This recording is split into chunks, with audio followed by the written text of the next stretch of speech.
Сәлем достар, менің каналыма қош келдіңіздер. Бүгін сіздермен бірге 2 сағатта дәл осындай шапканы тоқитын боламыз. Ең алдымен менің YouTube каналыма тіркеле кетіңіздер. Міндетті түрде лайк пен коммент қалдырыңыздар. Сіздер маған көптеген лайк пен коммент қалдырсаңыздар, мен бұдан да көп тоқыма сабақтарын шығаратын боламын. Ендеше барлықтарыңызға тек қана сәттілік. Қайырлы кеш достар. Менде жіп Ализе Суперлана Макси, яғни бұл турецкий жіп. Так, бұнда 75% акрил және 25% шерсть қосылған. 100 грамм және 100 метр. Дәл осы жіппен біз бүгін шапка тоқитын боламыз. Жібінің өзін көрсеңіздер, неге қалың әрі басқа кигенде жылы болып тұрады. Так, мендегі крючоктың номері 7-ші номерді крючок. Ең алдымен біз жіпті осылайынан қолымызға X-та орап аламыз да, неге кругтың ішінен жіпті шығарып, осылайынан іліп аламыз да, бір тор көзін шығарамыз. Неге? Енді дәл осы тор көзінің ішінен, яғни біреу, келесінен екеу, үшеу, төртеу. Дәл осылайынан біз 39 тор көзін шығарамыз. Неге біз 39 тор көзін алдық. Енді бір тор көзін шығарамыз да, онда біреу, неге екінші тор көзін тастап, келесі тұрған үшінші тор көзге крючокты кіргізіп, неге, яғни сыртқы бетінен көріп тұрсыздар ғой, крючокты кіргіземіз де жіпті іліп алып шығып, осы екеуінің ортасынан жіпті шығарамыз да, бір тор көзін шығарамыз. Неге келесі тор көзінің сыртқы бетінен аламыз тағы да, дәл солайынан неге екінші тор көзді шығарамыз. Келесі тор көзін сыртқы бетінен аламыз да, тағы да үшінші тор көзін шығарамыз. Төртінші тор көзін шығарамыз. Дәл осылайынан соңына дейін істейсіздер, яғни соңында бізде 10 тор көзі қалуы керек. Тек сол 10 тор көзі қалсын, қалған торларды дәл осылайынан істейсіздер. Так, неге біз соңына дейін істедік, соңында неге 10 тор көзін қалдырдық, яғни санап көрейік. 1, 2, 3, 4, 5, 6, 7, 8, 9, 10. 10 тор көзі қалды. Енді біз жаңағыдай неге 10-шы тұрған тор көзден жіпті іліп аламыз да, неге бір тор көзін істейміз. Келесі 9-шы тұрған тор көзден, яғни бұл жерде басқаша болады. Бұл жерде біз жіпті іліп алып шығамыз да, осылай біріктіреміз. Сәл тартамыз. Так, осы тор көзінің ішінен бір үрмелі шар шығарамыз да, бірден кері қарай аударамыз. Так, мына тұрған бірінші тор көзді тастап кетеміз. Келесі тұрған екінші тор көзден, яғни неге сыртқы бетінен аламыз. Енді сыртқы бетінен алып, бір тор көзін шығарамыз. Келесі екінші тұрған тор көзінен тағы да неге сыртқы бетінен аламыз. Келесі үшінші тұрған тор көзден тағы да сыртқы бетінен аламыз. Мұнда да дәл осылай сыртқы бетінен аламыз. Так, неге біз дәл осылайынан неге сыртқы бетінен алып, соңына дейін тоқып шығамыз. Ең соңында, неге ең соңғы тор көзді қалай тоқу керектігін көрсететін боламын. Так, неге біз тоқыдық, соңына келдік. Яғни соңында біз бағанағыдай былай сыртқы бетінен алмаймыз. Бұл жерде енді бірден тор көзінің ортасынан осылай өткізіп, неге бір тор көзін шығарамыз. Енді бір үрмелі шар аламыз да, кері айналдырамыз да, бұл жерде де яғни бірден тор көзден өткізіп бір тор көзін шығарамыз. Ал енді келесі қатарда, яғни бірден бұл жерде енді ішкі бетінен аламыз ғой. Сыртқы бетінен деген дәл осылайынан жалғастыра береміз. Біреу, келесі сыртқы бетінен аламыз, тағы да келесісін сыртқы бетінен аламыз, тағы да келесісін сыртқы бетінен аламыз. Дәл осылайынан соңына дейін істеңіздер. Біз соңына дейін тоқыттық, ең соңына келдік. Яғни бұл соңында біз бағанағыдай бірден тор көзден өтіп кетпейміз. Бағана сыртқы бетінен алдық қой, дәл осылайынан бұны да сыртқы бетінен аламыз.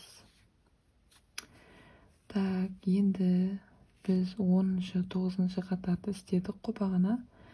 Енді мұнда 8-ші және 7-ші тор көздерді істейтін боламыз. Яғни дәл осылай 8-ші қатарда да бір тор көзін шығарамыз.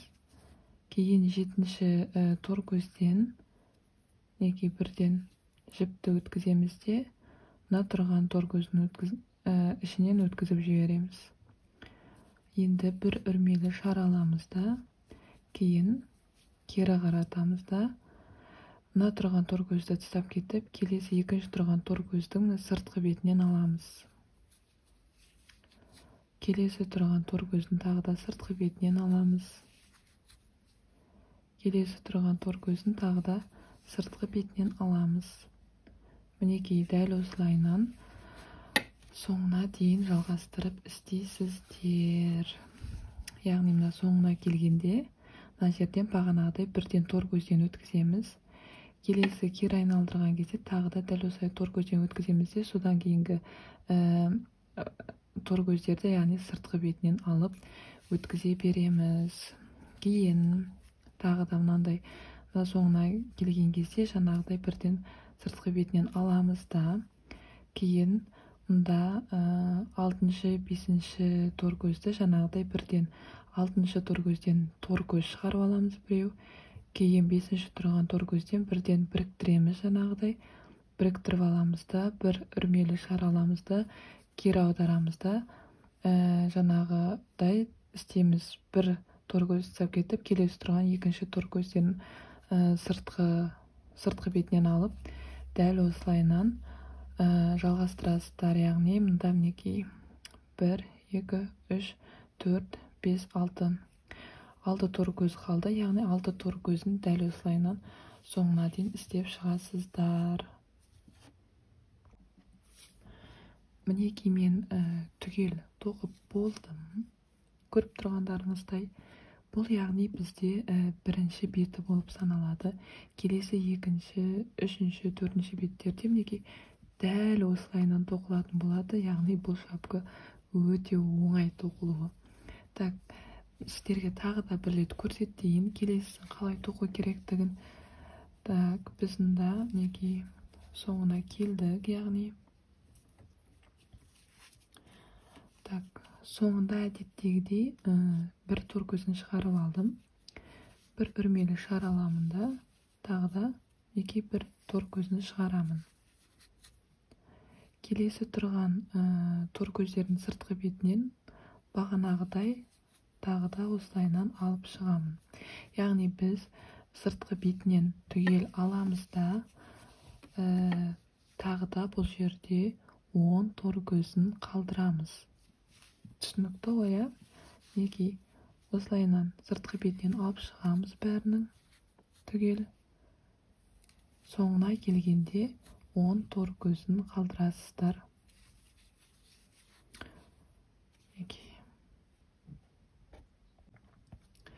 Біз соңына дейін тоқыдық. Енді бізде соңында 10 тор көзі қалды. Бұны бағана біз бірінші істедік қой, мына жерінде дәл солайынан істейміз. Яғни біз 10-шы тұрған тор көзден сыртқы беті тұр ғой, дәл сол жерден бір тор көзін шығарамыз. Келесі тұрған неге 9-шы тұрған тор көзін сыртқы бетінен алып, бірден жіпті алып біріктіреміз. Біріктірдік, енді бір үрмелі шар аламыз да, бір тор көзді тастап кетіп, келесі тұрған тор көздің сыртқы бетінен бір тор көзін шығарамыз. Келесі тұрған тор көздің сыртқы бетінен екінші тор көзін шығарамыз. Мінекей дәл осылайынан істей бересіздер. Өте оңай шапка, ешқандай қиындығы жоқ. Келесі істесек те дәл осылайынан істеп, жаңағыдай 10 тор көзін қалдырасыздар. Ешқандай қиындығы жоқ. Мінекей дәл осылайынан соңына дейін тоқимыз. Тағы да соңына келген кезде ең соңында міндетті түрде мына тор көздің ортасына өткізіп, бір тор көзін шығарып аласыздар. Кейін келесі тағы да мінекей сыртқы бетінен алып тор көздерді жүргізгеннен кейін мінекей 10-шы 9-шы тор көзді алдық қой, енді 8-шы тор көзден бір тор көзін шығарамыз да, мінекей 7-шы тор көзде жіпті біріктіріп бір үрмелі шар алып кері қарай жүреміз. Қазір мен мына жерді тоқып тастағаннан кейін кері осы жерге келемін, сол жерде видеосын көрсететін боламын. Мінекей мен соңын тоқыдым. Мінекей бас жағына келдік, яғни мында соңғы тор көзі қалды, яғни соңғы тор көзін біз айтқанымыздай осылайынан алып кетеміз. Мінекей сыртқы бетінен осылайынан аламыз. Кейін бізде 9-10-ды істедік. Енді 8 мен 7 қалды. Яғни мінекей сыртқы бетінен аламыз да, 8-ші тор көзін осылайынан тоқимыз. Келесі 7-ші тұрған тор көзге крючокты кіргізіп, жіпті іліп алып осылайынан біріктіреміз. Енді бір үрмелі шар аламыз да, келесі яғни бір тор көзін тастап кетіп, келесі тұрған тор көздің сыртқы бетінен бір тор көзін шығарамыз. Келесі тұрған тор көздің сыртқы бетінен екінші тор көзін шығарамыз. Дәл осылайынан қайталап істей бересіздер. Ешқандай қиындығы жоқ. Мінекей соңына дейін тоқисыздар. Соңына келгенде мінекей бірден бір тор көзін іліп алып шығасыздар да, кейін кері қаратып, бір үрмелі шар алып, кері қаратып, мінекей дәл осылайынан тағы да өткізіп бір тор көзін істеп аласыздар да, кейін сыртқы беттерінен алып, келесі тұрған 6-шы тор көзден тор көз аласыздар біреу, 5-ші тұрған тор көзден бірден жіпті біріктіріп, бір үрмелі шар алып, кері айналдырып, тағы да бір тор көзін тастап кетіп, келесі 2-ші тұрған тор көзден жіпті алып, дәл осылайынан тор көздерді толтырып тоқып шығасыздар. Ешқандай қиындығы жоқ. Мінекей осы бірінші бетті тоқыдық, мынау келесі 2-ші беті, 3-ші бетінде дәл осылай тоқисыздар. Келесі 3-ші бетінде мен тағы да көрсетемін қалай тоқу керектігін. Ендеше сәттілік. Мінекей достар, мен мінекей мұнда яғни бірінші бетін тоқыдым. Келесі мінекей мына 2-ші бетін тоқыдым. Енді бізде 3-ші бетін тоқимыз, яғни 3-ші беті де дәл осылай тоқылатын болады. Мінекей мен 3-ші бетін бастап тоқыдым. Мына жерде бір тор көзін іліп алдым да, мінекей тор көздің сыртқы бетінен алдым да, мұнда мінекей 10 тор көзін тастап кеттім. Енді бұл яғни біріншісінде мына 2-ші бетінде қалай тоқыдық, дәл солайынан тоқимыз. Тағы да сіздерге көрсетіп жіберейін. Біз мұнда 10-шы тор көзде мінекей бір тор көзін шығарамыз. Келесі 9-шы тор көзде, яғни жіпті біріктіреміз. Бір үрмелі шар аламыз да, бір тор көзін тастап кесіп, келесі тұрған тор көзін сыртқы бетінен аламыз. Келесі тұрған тор көзін тағы да сыртқы бетінен аламыз.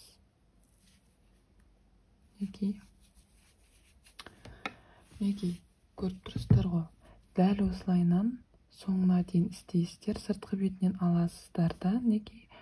Мұнда бір тор көзін алып, бір үрмелі шар аласыздар да, кері айналдырып, ондағы тұрған бір тор көзін тағы да іліп аласыздар. Кейін сыртқы бетінен тор көздерді шығарасыздар да.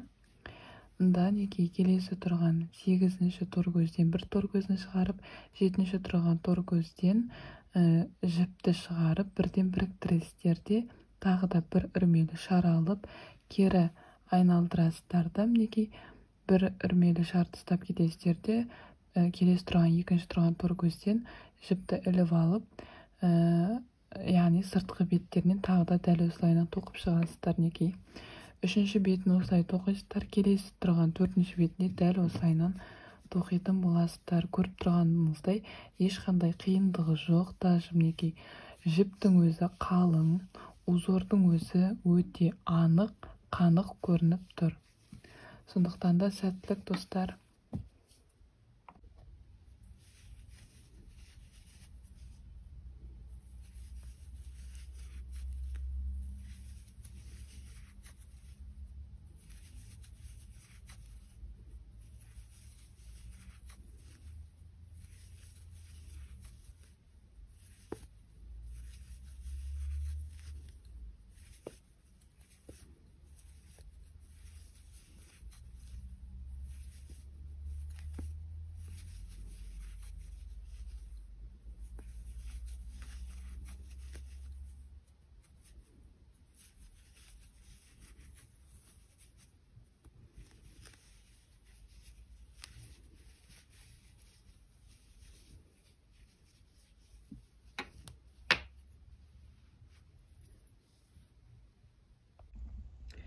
Мінеки мен тоқып бітірдім толықтай.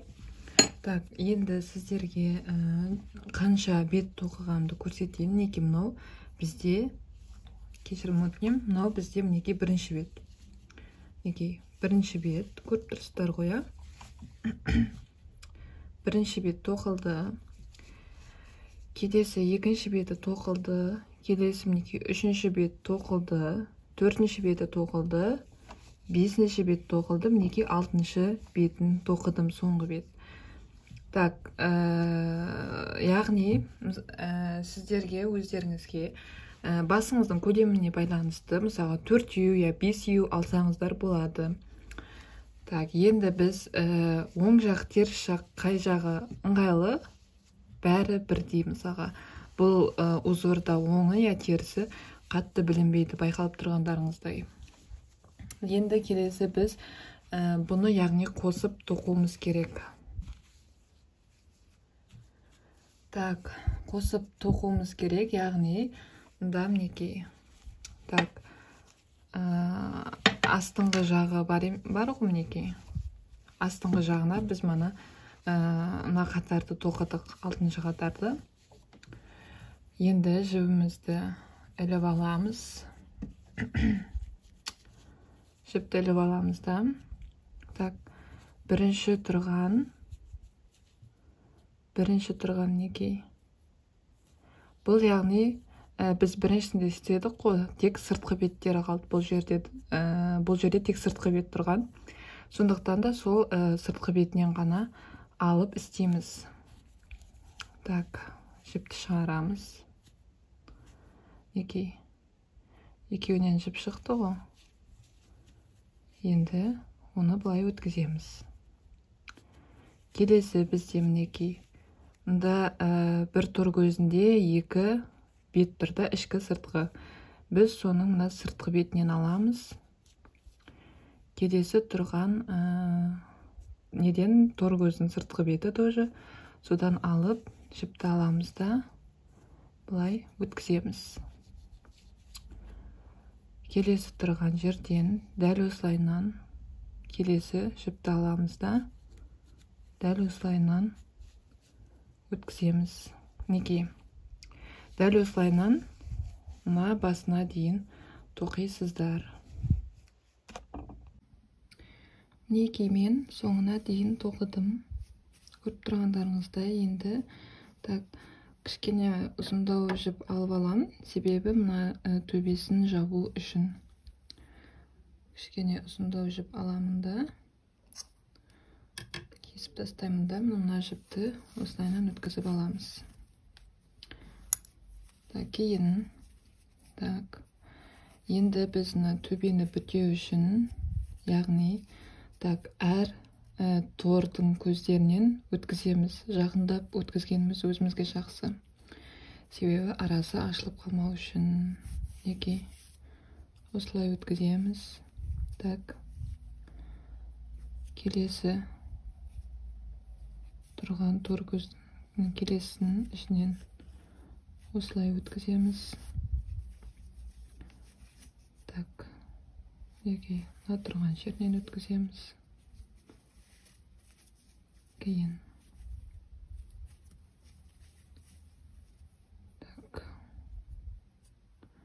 арасы қатты алшақ болмау керек. Меніңше осындай жақын, андай тар жерлерден осылай алсаңыздар, қазір осылай зигзаг сияқты дәл осылайынан былайынан істей бересіздер. Мына жерге келгенде мен бәрін түсіндіретін боламын. Яғни бірден бәрін тартып байлап жіберетін боламыз.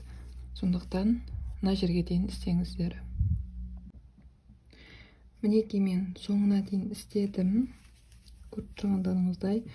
Енді мына төбесін тартамыз. Жаңа істеген жерімізді мінекей осылай қатты тартамыз да. Бағана бірінші істеген жібіміз бар ғой.